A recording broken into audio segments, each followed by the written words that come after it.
Driverly.com, unlimited drama series. The night I found my wife's second phone, I was looking for batteries in her nightstand drawer. Funny how the smallest things blow your life apart. There it was, tucked under a tangle of charging cables. A cheap burner, the kind you see in movies about drug dealers or cheating spouses.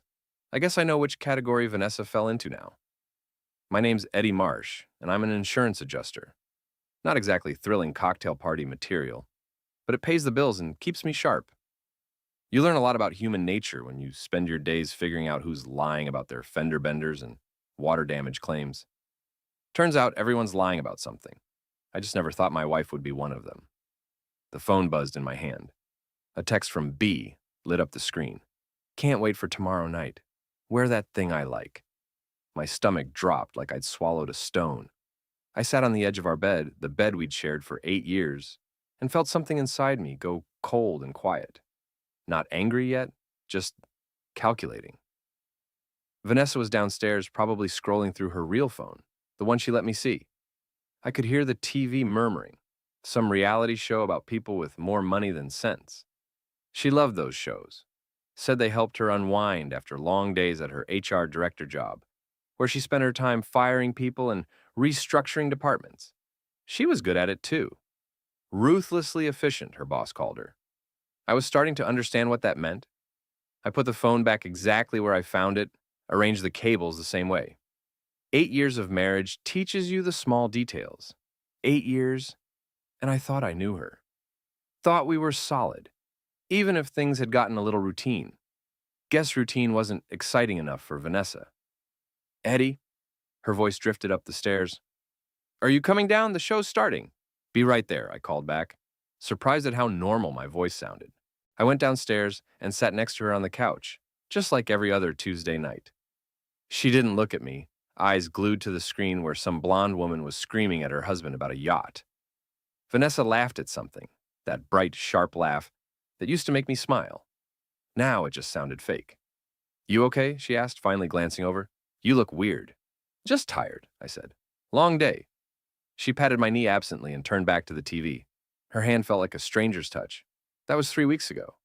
3 weeks of playing dumb, playing the oblivious husband while I gathered my evidence. Because that's what I do. I investigate, I document, I build cases.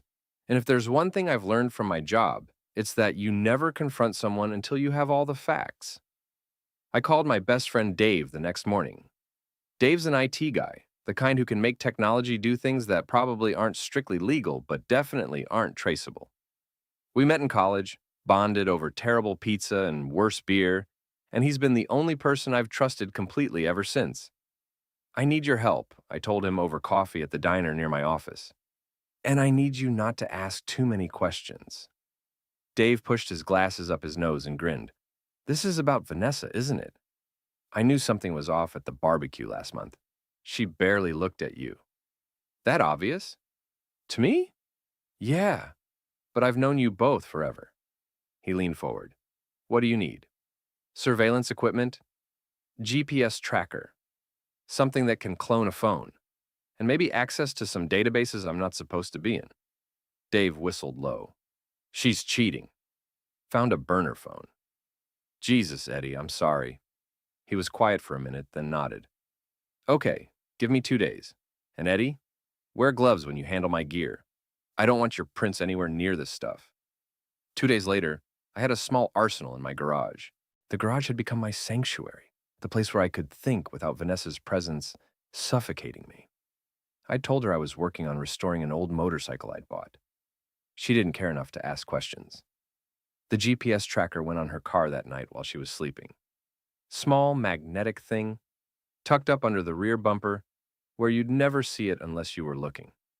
The phone cloning took more work. I had to wait for the right moment, when she left her real phone unattended long enough for me to run Dave's program. Took 3 tries, but I got it. And then I waited. Watched. Documented. Vanessa was meeting B 3 times a week. Sometimes at a cheap motel off Route 9, sometimes at an apartment in the city. I followed her once, stayed far enough back that she'd never notice. Watched her walk into a modern building, all glass and steel, and disappear inside. She came out 2 hours later, Hair messed up, lipstick smudged. Didn't even bother to fix it before getting in her car. The rage came then, hot and sharp. But I breathed through it, let it settle into something colder, something useful. I ran the address through Dave's databases. The apartment belonged to Brad Kensington, 32, personal trainer at an upscale gym downtown. His social media was exactly what you'd expect. Shirtless selfies, protein shake promotions, motivational quotes about grinding and hustling. He looked like a Ken doll that had been left in the sun too long, all artificial tan and bleached teeth. "This is the guy?" Dave asked when I showed him the photos. "She's throwing away 8 years for a meathead who probably thinks Nietzsche is a type of protein powder." "Apparently. What are you going to do?" Good question. I could confront her, file for divorce, split everything down the middle like a civilized adult. Take the high road, like everyone always says you should, but where's the fun in that? The thing about Vanessa is that she didn't come from money, she married into it. Her father, Gerald Whitmore, owned half the commercial real estate in Connecticut. Old money, old boys club, old attitudes about everything. He'd never liked me, made that clear from day one. I wasn't good enough for his daughter, didn't have the right pedigree, the right connections. Vanessa had married me anyway, said she loved that I was self-made, that I didn't rely on daddy's money. Turned out she just liked having someone she could look down on. Gerald had been pushing for Sunday dinners lately. Big family affairs at his colonial mansion in the wealthy part of town. Vanessa always insisted I come, said it would help smooth things over with her father. I went because I loved her, or thought I did. Sat through Gerald's condescending comments and his wife Helen's tight smiles, ate overpriced steaks, and pretended everything was fine. The Sunday after I found the burner phone, Gerald was in rare form. "So, Eddie," he said, cutting into his ribeye with surgical precision, "still pushing papers at the insurance company?" "Adjusting claims, actually," I said. "But yes, still there." He chewed slowly, deliberately. "You know, I could get you a position at one of my properties. Property management, maybe. Better money, better prospects. I like what I do. That's the problem with your generation. No ambition." He pointed his fork at me. "You should be thinking about Vanessa's future, about giving her the life she deserves." Vanessa touched my arm. "Dad, please. Eddie's doing fine." "Fine isn't good enough for my daughter." I smiled, the same smile I used with difficult clients. "You're right, Gerald. Vanessa deserves the best. I'm working on that." Helen, who'd been quiet most of the meal, looked at me then. Really looked at me like she was seeing something she hadn't noticed before. Her expression was unreadable, but something passed between us. Understanding, maybe. After dinner, Gerald pulled me aside for brandy in his study. The room was all dark wood and leather, the kind of place designed to intimidate. Photos of Gerald with various politicians and business leaders lined the walls, proof of his importance, his connections. "Eddie, let me give you some advice," he said, settling into his chair like a king on a throne. "Marriage is about balance. Sometimes women need outlets, hobbies, friends. You shouldn't be so clingy." I stared at him. "Excuse me?" "Vanessa mentioned you've been questioning her lately. Where she's been, who she's with." He swirled his brandy. "That's not attractive, son. You need to give her space. Let her have her fun. If you can't keep her entertained, you can't complain when she finds entertainment elsewhere." The words hung in the air between us. He knew. Gerald knew his daughter was cheating, and he was telling me to accept it. "That's interesting advice," I said carefully. "Is that how your marriage works?" His eyes went cold. "My marriage is none of your business." "Right, of course." I set down my untouched brandy. "Thanks for dinner, Gerald. Always enlightening." I found Vanessa in the hallway, checking her phone.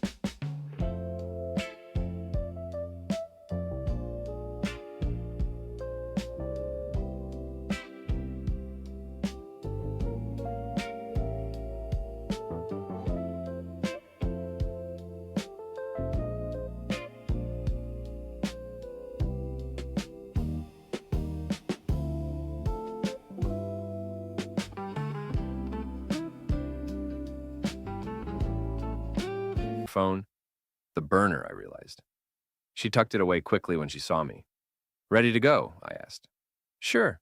She kissed her mother's cheek, hugged her father. Thanks for dinner, Daddy. In the car, she was quiet. I drove, hands steady on the wheel, mind racing. Your father gave me some marriage advice, I said. Oh. She didn't look up from her phone. Said I should give you more space, let you have your fun. She laughed, but it sounded nervous. That's Dad, always thinking he knows everything. Does he? Know everything? What's that supposed to mean? Nothing. I pulled into our driveway, just wondering if he's as smart as he thinks he is. She got out without answering, went inside without waiting for me. I sat in the car for a long time thinking about Gerald's words, about how casually he'd dismissed his daughter's infidelity, like it was just something men had to tolerate. Well, I wasn't going to tolerate anything. The next day, I started digging deeper. Not just into Vanessa's affair, but into Gerald's life. Because if he was so comfortable with cheating, I had a feeling he had experience with it. I was right. Dave's databases are beautiful things when you know how to use them. Credit card records, phone logs, hotel reservations, all there if you know where to look. And Gerald wasn't careful. Why would he be? He was Gerald Whitmore, untouchable, above consequences. He had 3 regular mistresses, 3. One was his secretary, cliché as hell. Another was a real estate agent who worked for a competing firm. The third was a yoga instructor, 20 years younger than Helen. I documented everything. Photos, receipts, text messages, built a file that would make any divorce lawyer weep with joy. But I wasn't done yet. I started following Brad, watched him at his gym, all swagger and protein shakes, flirting with every woman who walked through the door. He had a type. Older women, married women, women with money. Vanessa wasn't his first affair, probably wouldn't be his last. He had a routine. Gym in the morning, training sessions until 3, then home to his apartment to shower and change before evening sessions. He was careless with his phone, left it on the front desk while he worked with clients. Didn't even have a lock screen. I waited until he was in the middle of a session, then walked in like I belonged there. Picked up a few weights, stretched, watched. When he left his phone to demonstrate a deadlift, I bumped into the desk, palmed the phone, and walked toward the bathroom. 2 minutes. That's all Dave's cloning program needed. 2 minutes, and I had everything. Texts, photos, emails, apps. I put the phone back before anyone noticed it was gone. Brad had a group chat with his gym buddies, all of them comparing notes on their conquests. Vanessa was V in his phone. The messages were crude, detailed, exactly what you'd expect from a guy who thought with his biceps. But there was something else. Messages with someone listed as G, Gerald. My father-in-law and my wife's lover were friends, texting about workouts, about women, about golf games. Gerald had introduced them, I realized. Probably thought Brad would be a good trainer for Vanessa, help her stay in shape. The rage came back, hotter this time. But I controlled it, channeled it, because I was starting to see the bigger picture now. This wasn't just about Vanessa cheating. This was about an entire family that thought they were better than everyone else, that thought rules didn't apply to them. Gerald had probably been cheating on Helen for years, and Vanessa had learned from dear old Dad that marriage vows were just suggestions. They needed to be taught a lesson. All of them. I spent the next week planning. Dave thought I was crazy, said I should just file for divorce and move on. But he didn't understand. This wasn't about the marriage anymore. This was about justice. About making sure people like Gerald and Vanessa couldn't just walk all over people without consequences. The opportunity came at the next Sunday dinner. Gerald had invited some business associates, wanted to show off his perfect family.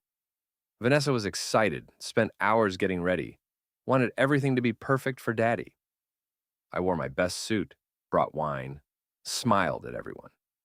Helen greeted me at the door, and again I saw that look in her eyes, like she knew something was coming. Eddie, she said quietly, you look different. Do I? Determined. She touched my arm. Whatever you're planning, I hope you know what you're doing. I do. Dinner was the usual performance. Gerald holding court, telling stories about his business triumphs, his important friends, Vanessa laughing at his jokes, playing the dutiful daughter. The business associates nodding along, properly impressed. I waited until dessert was served. Then I cleared my throat. Gerald, I wanted to thank you for your advice last week, I said, about marriage, about giving Vanessa space. He smiled, pleased with himself. Of course, glad I could help. It got me thinking about honesty in relationships, about what we owe each other. Vanessa's hand froze on her wine glass. She knew. Somehow, she knew. Eddie, she said, maybe we should. You've been married to Helen for what, 40 years? That takes real commitment, real honesty. Gerald's smile faltered. Yes, well, so I was wondering, I continued, pulling out my phone. Does that honesty extend to your secretary, or the yoga instructor, or what was her name? Diane from Riverside Properties. The table went silent. Helen's face went white, then red. The business associates looked at each other, uncomfortable. What are you talking about? Gerald's voice was ice. I'm talking about the fact that you've been cheating Intimate text intro another weather yummy. Watch more on Grammarly.com. on your wife for at least 5 years, probably longer. I swiped through my phone, showed photos. Here's you and Diane at the Marriott. Here's you and the yoga instructor at that place in Vermont. Should I keep going? You son of a... And Vanessa, I turned to my wife, who looked like she might throw up. Since we're being honest, want to tell everyone about Brad? Or should I? She stood up, knocking her chair over. You're insane. You're making this up. Am I? I pulled out more photos. Her car at Brad's apartment, them together at the motel, text messages, explicit and damning. Funny thing about burner phones, they're only useful if you remember to hide them properly. Helen stood up slowly. She looked at the photos, at Gerald, at Vanessa. Her expression was unreadable. Get out, Gerald said. Get out of my house. Gladly, I stood. But first, I think Helen deserves to know everything, don't you? I handed her a folder. Everything I'd compiled on Gerald, printed and organized. She took it with shaking hands.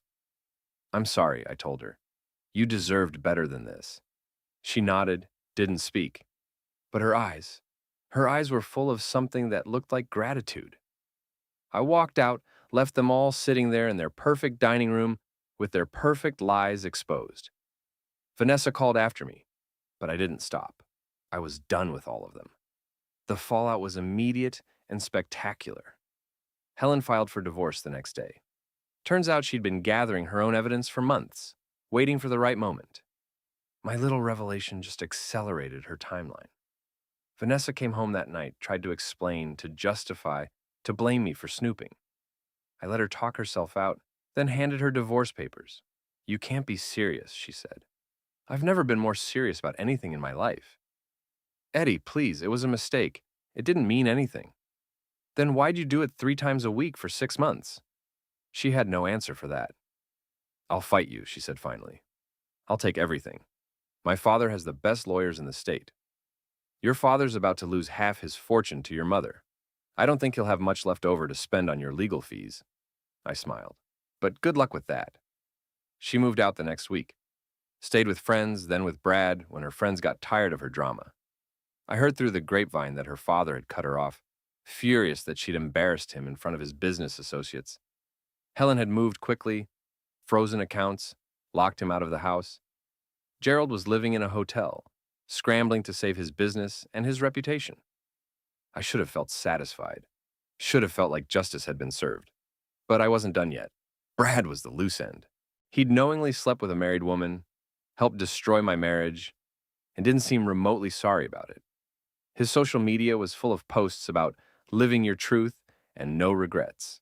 He'd even posted a gym selfie with the caption, "Sometimes the best workout is the one that gets your heart racing." Subtle, Brad, real subtle. I decided to pay him a visit. His apartment building had minimal security, the kind of place that looked nice, but cut corners. I waited until evening when I knew he'd be home between training sessions. Knocked on his door like I had every right to be there. He opened it shirtless, of course. Probably thought I was a delivery guy. Eddie. His face went through several expressions: surprise, guilt, defiance. Settled on cocky. What do you want? Just wanted to talk. Man to man, he laughed. You want to fight me? Seriously? No, I want to show you something. I held up my phone. On the screen was his group chat, the one where he and his buddies rated women like they were comparing gym equipment. Vanessa was discussed in detail, along with several other married women. Crude comments, explicit photos they'd shared. So, he said, we're just talking. Right, just talking. I swiped to another screen. Here's the thing, Brad. Some of these women, their husbands are lawyers, doctors. One guy's a state senator. They might be interested to know you're sharing private photos of their wives without consent. That's illegal in Connecticut, by the way. Revenge porn laws, they call it. His smirk faded. You're bluffing. Am I? I showed him another screen. Email drafts, ready to send. I've got addresses for all of them. One click and they all get to see what you've been saying about their wives. Wonder how that'll work out for you. You can't? I can, but I won't, on one condition. What? You end things with Vanessa, today. Tell her you're not interested, you made a mistake, whatever. And you never contact her again. He stared at me, trying to figure out if I was serious. I kept my expression blank, the same one I used with insurance fraudsters, who thought they could outsmart me. Fine, he said finally. Jesus, she wasn't that great anyway. I wanted to hit him then. Wanted to wipe that smug look off his face, make him hurt the way I'd hurt.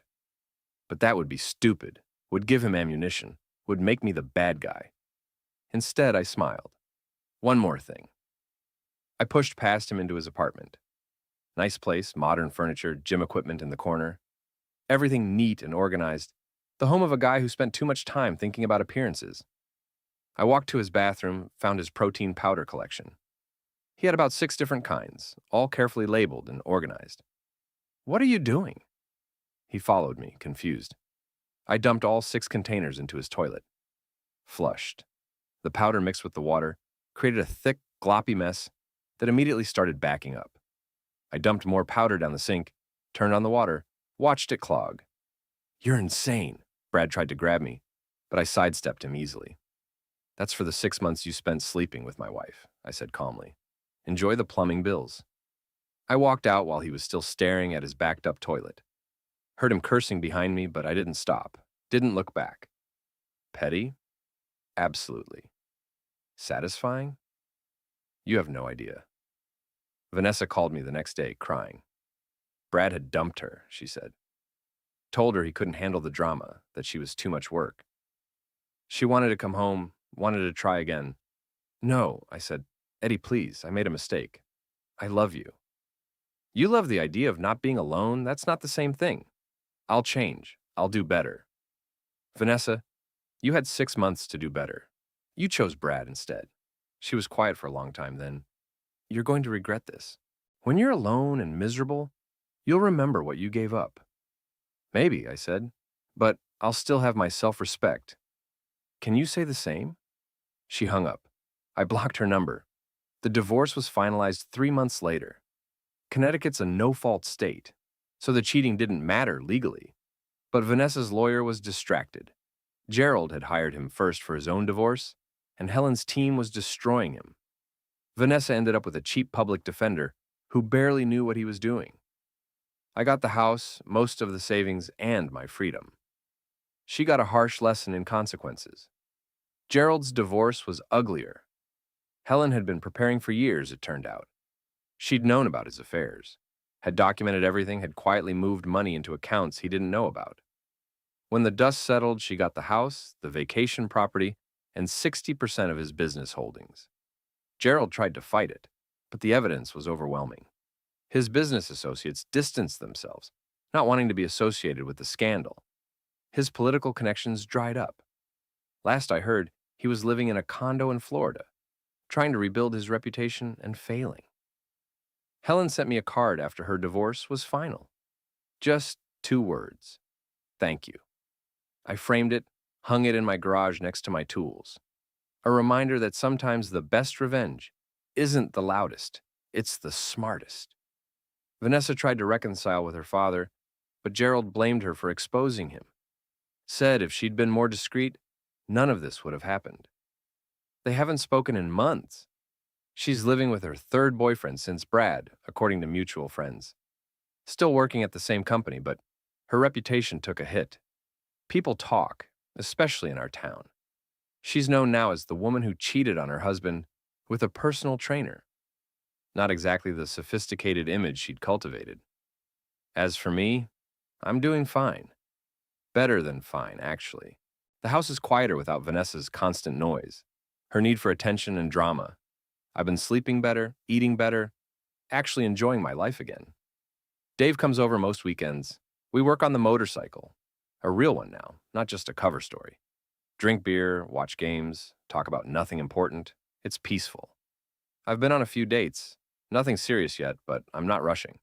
Taking my time, figuring out what I actually want instead of what I thought I should want. Turns out there's a difference. Sometimes I think about that night at Gerald's dinner table. The look on their faces when I exposed everything. The way their perfect facade crumbled in front of their fancy friends. It still makes me smile. Was it petty? Probably. Was it cruel? Maybe. But they'd been cruel first, in their own way.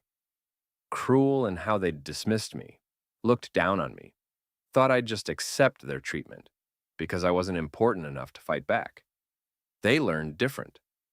The thing about revenge is that everyone says it's not worth it, that it won't make you feel better, that you should take the high road, be the bigger person. And maybe they're right for some people. But for me, watching Gerald lose everything because of his own arrogance, watching Vanessa realize that actions have consequences, knowing that I'd stood up for myself instead of just accepting their abuse, that felt pretty damn good. I'm not saying I'm proud of everything I did. The protein powder thing was definitely over the line. But I'm not ashamed either. They made their choices and I made mine. We all have to live with the results. Helen's doing well, from what I hear. She sold the big house, bought a smaller place near the coast, started a book club, joined a charity board, is actually enjoying her life for the first time in decades. She sends me Christmas cards now, always with a personal note, thanking me for giving her the push she needed. Gerald's still bitter, still convinced he's the victim in all this. Some people never learn. Vanessa tried to contact me one more time, about a year after the divorce. Showed up at my house unannounced, said she'd been in therapy, had worked on herself, wanted closure. I listened to her speech, her apologies, her explanations. She'd been unhappy, she said, felt trapped, made bad choices because she didn't know how to communicate her needs. When she was done, I said, "Okay." "Okay?" She looked confused. "That's it? That's it. I accept your apology. I hope therapy helps. I hope you find whatever you're looking for. Do you forgive me?" I thought about it, really thought about it. "No," I said finally. "But I don't hate you either. I just don't care anymore." She looked like I'd slapped her. Probably expected anger or tears or some big emotional scene, but I'd moved past all that. She was just a person I used to know, someone who'd hurt me once but didn't have that power anymore. She left. I haven't seen her since. That was 6 months ago. Life's been good since then. Quiet, peaceful, mine. I still work at the insurance company, still adjust claims and deal with liars. But now, when I catch someone in a lie, when I see through their excuses and expose their fraud, I think about that dinner at Gerald's house, about how satisfying it is to reveal the truth, no matter how uncomfortable it makes people. My boss says I've been more effective lately. Closed more cases, saved the company more money. He's talking about a promotion. I might take it, might not. I've learned that I don't have to accept other people's plans for my life. I can make my own choices, set my own path. Vanessa used to say I had no ambition, that I was content with mediocrity. She was wrong. I just had different priorities. I valued honesty, loyalty, integrity, things that can't be bought or faked. She valued appearances, status, excitement, things that fade when tested. We were never going to work. I see that now. The marriage was doomed from the start, built on different foundations. I wanted a partner. She wanted an audience. Gerald wanted someone to control, to mold into his image of what a son-in-law should be. When I didn't fit that image, he dismissed me. Never considered that maybe his image was the problem, not me. They're all still out there, living their lives, dealing with their consequences. And I'm here, in my quiet house with my peaceful life, finally content. Someone asked me recently if I'd do anything differently, if I regretted the way I handled everything. I thought about the surveillance, the public humiliation, the petty revenge on Brad, about whether I could have been more mature, more forgiving, more understanding. Then I thought about 8 years of being looked down on, of Gerald's condescension and Vanessa's gaslighting, of Brad's smug face and those crude text messages, of how they'd all thought I was too weak, too nice, too pathetic to fight back. No, I said, I wouldn't change a thing. Because here's what I learned. Sometimes the high road is overrated. Sometimes people need to face consequences for their actions.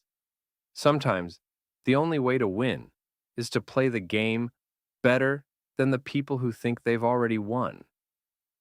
I'm not a villain. I'm not a hero either.